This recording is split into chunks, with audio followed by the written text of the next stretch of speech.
What's up guys, my name's ThePrenti and welcome back to Stories from the Bar, the series where I let you guys know interesting stories that have happened, whether it be working behind a bar, in a restaurant, in a cafe, or all of the above. Before we start, I want to apologise for the lack of content this week. My SSD packed in on Monday, which means I've lost a lot of the challenge series with Jeds. I'm going to have to refilm them, so there might not be one out on Sunday, depends if I can get him and Lyle to come over to re-record them. So that's what's mean, no content. My SSD packed in and basically just like went up in flames or just started smoking. Had to replace that and I lost a lot of footage and a lot of time because I couldn't actually go out to get one because it's work, that sort of thing. Anyway, enough about that, let's get on with today's video. Okay, so the one I'm going to describe today is about I don't want to say customer because it wasn't really a customer, but a gentleman that I caught out bullshitting on TripAdvisor. If you guys don't know what TripAdvisor is, it's kind of like a website where you leave like reviews on like restaurants or hotels or like sort of activities, that sort of thing, and then people can check it out and read it and like decide if they want to go there based on the reviews you've left, that sort of thing.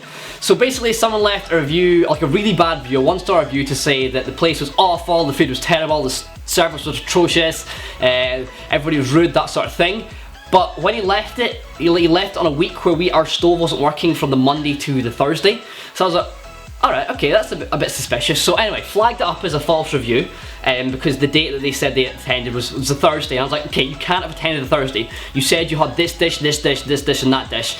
And like, we couldn't serve those dishes on those days. So flagged it up with TripAdvisor as a false review, and then obviously got taken down. TripAdvisor took it down because we obviously supplied them with information. Then got a phone call from the customer to be like, why have you, taken down my review? So the customer put up another review, and then we got a phone call from him being like, why have you taken down my other review? I've had to post another one. I think it's actually, disrespectful that you guys are trying to take away like my true experience. So I was like, oh, I'm really sorry about that.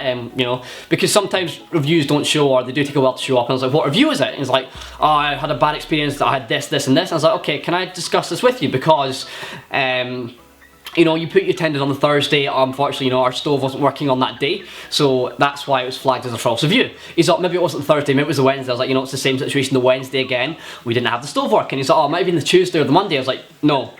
Monday and Tuesday, both the stove was not working. It kicked out on the Monday morning. We didn't get a new until like Friday. That's why it's been flagged up. I was like, oh, it's absolutely ridiculous. You're just trying to make a fool of it, that sort of thing. I was like, no, we're not.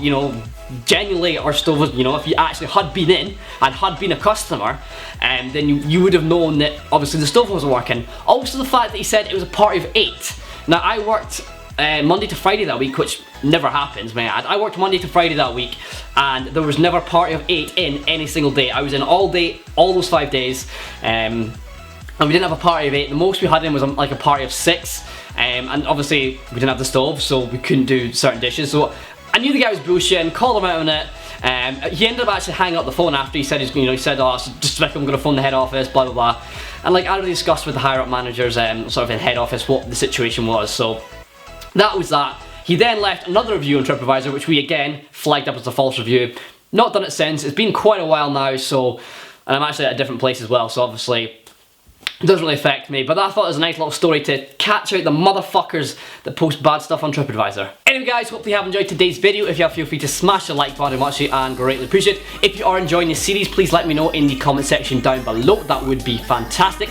If you're new around here as well, make sure you hit that subscribe button. Make sure you check me out on Twitter, Instagram, Snapchat, gaming channel, Twitch, all that good stuff will all be linked in the description. Other than that guys, until next time, I've been ThePrenti, and I'll see you all soon.